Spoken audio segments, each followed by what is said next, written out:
My dear students, आज हम लोग डिस्कस करने जा रहे हैं क्लास 9th और 10th का एक इंपॉर्टेंट चैप्टर जिसका नाम है टेंसेस, इंटरचेंज एंड आइडेंटिफिकेशन। और करेक्ट फॉर्म्स ऑफ वर्ब भी इसी में इंक्लूड रहेगा। टॉपिक का नाम है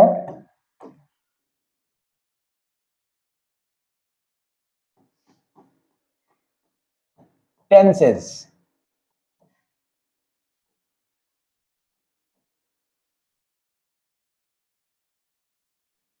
इंटरचेंज एंड आइडेंटिफिकेशन। इंटरचेंज का अर्थ होता है परस्पर परिवर्तन और आइडेंटिफिकेशन का अर्थ है परिचय। इस चैप्टर में हम लोग जानेंगे कि जो हमारे टेंसेस होते हैं उनकी पहचान हम कैसे करें कि ये कौन सा टेंस है। दूसरी चीज, अगर कोई टेंस आया है तो उस टेंस को दूसरे टेंस में कैसे बदला जाएगा। मान लीजिए प्रेजेंट इंडेफिनिट है तो उसको पास्ट कॉन्टिन्यूअस कैसे बनाएंगे। अगर पास्ट कॉन्टिन्यूअस है तो उसे फ्यूचर इंडेफिनिट कैसे बनाएंगे। तो ये सारी चीजें हम लोगों को सीखनी है इस चैप्टर में। सबसे पहले हम लोग टेंसेस के बारे में जानेंगे। हम सभी को पता है कि टेंसेस कितने होते हैं, 12 टेंसेस होते हैं। कितने हैं? और यहां पर हम लोग 3 टेबल को स्टडी करेंगे और उन तीनों टेबल में हम लोग जानेंगे कि आखिर प्रेजेंट, पास्ट और फ्यूचर टेंस के जो पार्ट होते हैं, इंडेफिनिट, कॉन्टिन्यूअस, परफेक्ट और परफेक्ट कॉन्टिन्यूअस, वो किस तरह से रहते हैं। लेकिन उसमें भी हम लोग स्टडी करेंगे, इसमें 4 टेबल को स्टडी करेंगे। 4 टेबल में क्या रहेगा? पहली टेबल जो रहेगी वो होगी इंडेफिनिट टेंस के बारे में। किसके बारे में? यानी कि प्रेजेंट इंडेफिनिट कैसा होगा, पास्ट इंडेफिनिट कैसा होगा और फ्यूचर इंडेफिनिट कैसा होगा।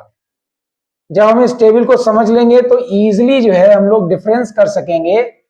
और एग्जाम में ये क्वेश्चन जरूर आता है। किस तरह का क्वेश्चन होता है कि एक लाइन दे दी जाएगी और कहा जाएगा इसमें जो इस टेंस का पास्ट परफेक्ट टेंस होगा तो वो आपको बताना होगा।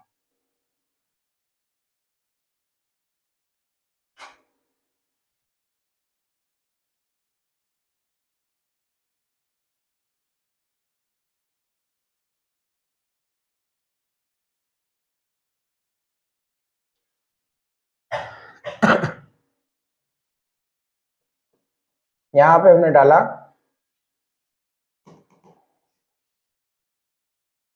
यहां पे हम डालेंगे टेंस। सबसे पहले प्रेजेंट, पास्ट और फिर फ्यूचर। ये हमारी हेडिंग किस चीज की है? हमारी टेबल किस टेंस की है? ये है इंडेफिनिट टेंस की। आप जानते हैं टेंस 3 होते हैं, प्रेजेंट, पास्ट और फ्यूचर। और प्रत्येक टेंस के 4-4 भाग होते हैं, indefinite tense, continuous tense, perfect tense और परफेक्ट कॉन्टिन्यूअस। तो पहले हम लोग जान रहे हैं किस टेंस के बारे में? इंडेफिनिट के बारे में। इंडेफिनिट में कुछ चीजें प्रमुख हैं। सबसे पहले हम देखेंगे हिंदी पहचान, यानी कि हिंदी में कैसे हम पहचानेंगे, हिंदी में पहचान क्या होती है।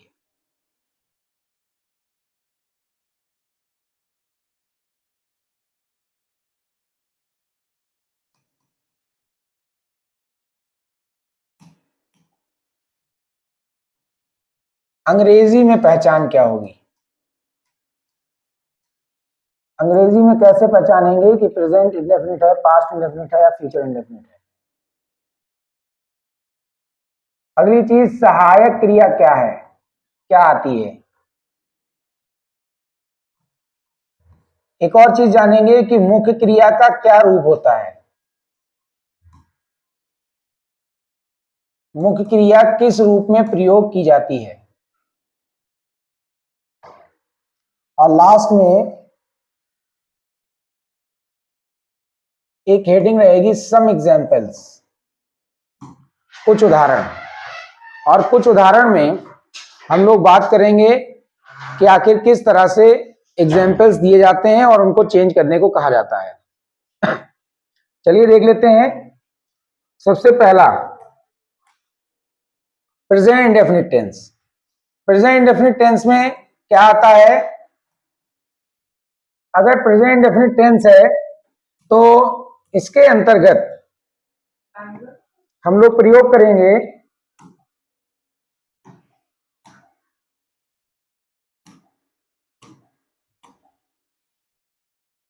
वहां से हटके थोड़ा गैप, आप लोग पीछे हो जाइए, थोड़ा पीछे के सक जाओ, वहां बैठो आके, वहां है ना जगह, वहां जाओ। देखिए, ता है, ती है और ते हैं। इसके अलावा ता हूं, ता है, ती है, ते है, ताहू आता है प्रेजेंट इंडेफिनिट में। क्या आता है? ता है, ती है, ते है, ताहू। जहां कहीं भी ये वर्ड आएंगे हम समझ जाएंगे कौन सा टेंस है, प्रेजेंट इंडेफिनिट टेंस है। लेकिन अंग्रेजी में तो पहचानने ये होगा नहीं। अंग्रेजी में क्या होगा? अंग्रेजी में हम जानेंगे कि आएगी वर्ब की फर्स्ट फॉर्म। क्या आएगी? वर्ब की फर्स्ट फॉर्म अगर कहीं आ जाए तो समझ लेना है प्रेजेंट इंडेफिनिट टेंस है। अगर वर्ब की फर्स्ट फॉर्म में एस या ईएस लगकर आया है तो भी समझ लेना है प्रेजेंट इंडेफिनिट टेंस है। और अगर कहीं पर भी डू या डज आ गया है, क्या आया है, तो समझ लेना है कौन सा टेंस है, प्रेजेंट इंडेफिनिट टेंस है। तो प्रेजेंट इंडेफिनिट टेंस को कैसे पहचानेंगे? डू डज आया हो, वर्ब की फर्स्ट फॉर्म में ऐसा यस लगा हो, या क्या चीज, वर्ब की फर्स्ट फॉर्म दी गई हो, तो समझ लेना है आपका प्रेजेंट इंडेफिनिट टेंस होगा। सहायक क्रिया क्या आती है? तो सहायक क्रिया आती है इसमें डू या डज। लेकिन कहां पर? केवल निगेटिव एवं इंट्रोगेटिव वाक्यों में। इसमें आती है केवल निगेटिव और इंट्रोगेटिव सेंटेंस में डू या डज आएगी। मुख्य क्रिया का कौन सा रूप होता है? या तो वर्ब की फर्स्ट फॉर्म होगी या वर्ब की फर्स्ट फॉर्म में एस या ईएस होगा। एग्जाम्पल देख लेते हैं। जैसे देखिए, she sings a song. Negative कैसा होगा? She does not sing a song. Interrogative कैसा होगा? Does she sing a song, last में क्वेश्चन मार्क। इसी तरह से अगर यहां पर वी होता, वी, तो वी के साथ होता सिंग ए सॉन्ग। क्या होता? जैसे देखिए, आई लिख लेते हैं, आई सिंग ए सॉन्ग। यहां आई के साथ क्या आया है? सिंग आया है, फर्स्ट फॉर्म। एक वचन कर्ता के साथ ऐसा ही ऐसा आता है, बहुवचन कर्ता के साथ फर्स्ट फॉर्म आती है, और डू आता है बहुवचन कर्ता के साथ, और एक वचन कर्ता के साथ डज आता है। अब देखते हैं, बात करते हैं किसकी, पास्ट इंडेफिनिट टेंस की। पास्ट इंडेफिनिट टेंस में क्या आता है? पास्ट इंडेफिनिट टेंस में ता था, ती थी और ते थे। आ था, ई थी, ए थे। आ, ई और ए, ये शब्द आते हैं। अंग्रेजी में कैसे पहचानोगे? वर्ब की सेकंड फॉर्म दी जाएगी या फिर डिड दिया जाएगा। क्या होगा? वर्ब की सेकंड फॉर्म या डिड के साथ वर्ब की फर्स्ट फॉर्म आएगी। ये आगे देख लेते हैं। सहायक क्रिया क्या आती है? सहायक क्रिया होती है डिड। क्या होती है? कहां पर होती है?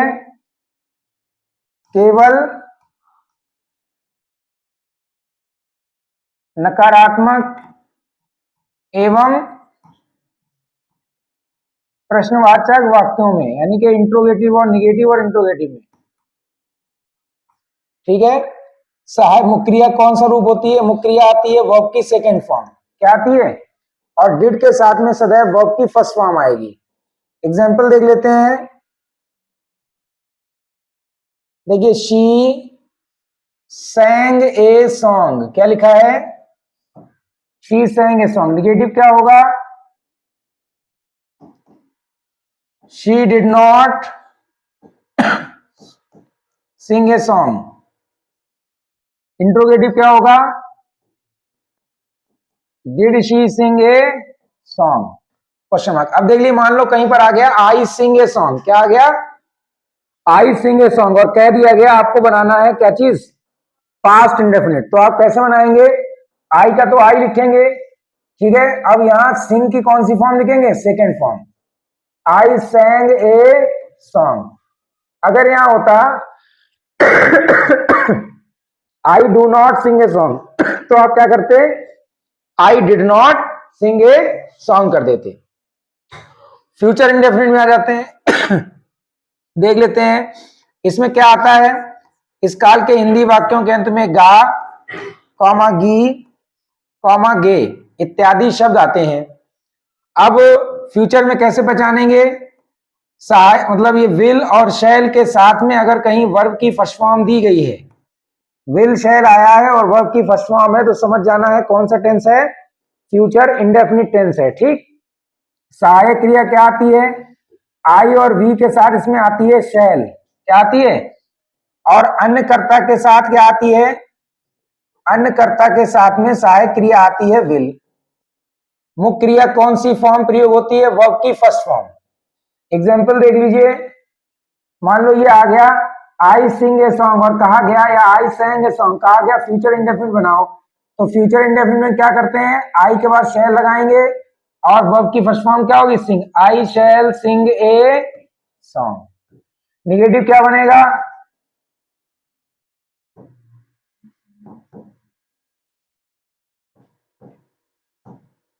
आई shall not sing a song. Interrogative क्या बनेगा?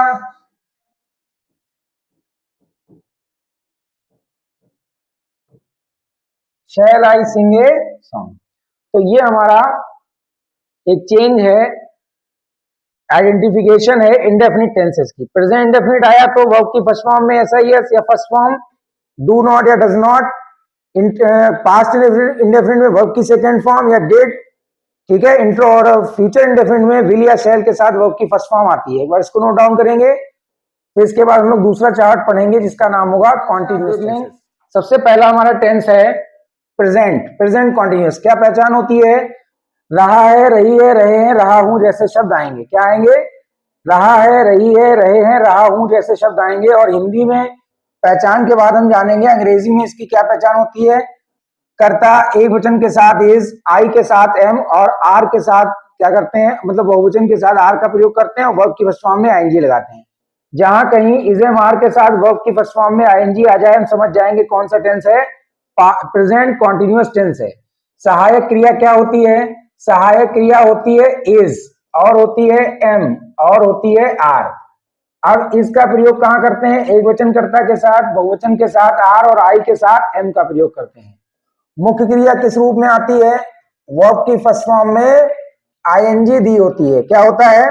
और जितने कॉन्टिन्यूअस टेंस हैं उन सभी में वर्ब की फर्स्ट फॉर्म में क्या होगी? आईएनजी होगी। जितने भी कॉन्टिन्यूअस टेंस, जहां कॉन्टिन्यूअस लिखा होगा वहां समझ लो वर्ब की फर्स्ट फॉर्म में आईएनजी क्रिया दी होगी, ठीक, या आएगी। बैठ जाओ। इसके बाद में हम देख लेते हैं उदाहरण। जैसे मान लीजिए कहीं पर आया she is singing a song, वो एक गाना गा रही है। निगेटिव क्या होगा? She is not singing a song. और इंट्रोगेटिव क्या होगा? Is she